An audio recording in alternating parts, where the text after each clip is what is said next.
Australia risks becoming what Lee Kuan Yew warned in 1980. The white trash of Asia, a nation that digs up resources and sells them off, breeding complacency while hiding deep economic weakness. Decades later, the data shows his warning is coming true. Many think Australia is a developed country, but economists say its economic structure is dangerously simple. Australia's Economic Complexity Index has fallen 12 places over the past decade, from 81st to 93rd out of 133 countries. That's the lowest of any OECD nation, ranking between Uganda and Pakistan. Why? Because Australia's underground is packed with treasures. Dig up minerals, mine coal and iron ore, ship them to China, and money flows in without much innovation. Lee Kuan, you called this the resource curse. Australians are like lottery winners who inherited wealth.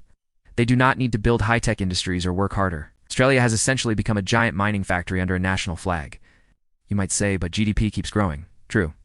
But that's Australia's second trick: massive immigration. In 2023 to 24, net overseas migration hit a record 429,000 people. This is like watering down soup. Total GDP rises, but it's diluted. Per capita GDP has stagnated, and most migrants seek stability and lifestyle. Not the Silicon Valley-style innovation that creates new wealth. Most people are here to share the cake, but few are baking more. Here's the heartbreak: housing.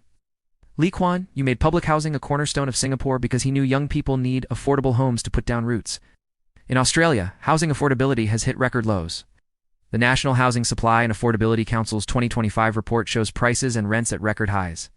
With new supply falling short, 50% of median income is needed for new mortgage repayments. The average person needs 10.6 years to save a deposit. Well-educated Australian in their 30s with a decent job still can't afford a home? No matter how hard you work, you can't get a ticket in?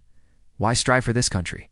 Lee Kuan Yew's final warning: so long as China still needs Australia's minerals, I will hold on to the Australian dollar. Pay attention to so long as. In 2025, China began developing domestic mines and shifting commodity trade away from the dollar. In October 2025, BHP Billiton agreed to settle 30% of its iron ore spot trades in Chinese yuan, covering 88.5 million tons annually, worth roughly 10 billion United States dollars. So how long can you rely on luck? When the lucky country's luck runs out, when China diversifies, green energy replaces coal, and minerals lose value, what then? So do you think Australia still has a future? Leave a comment below.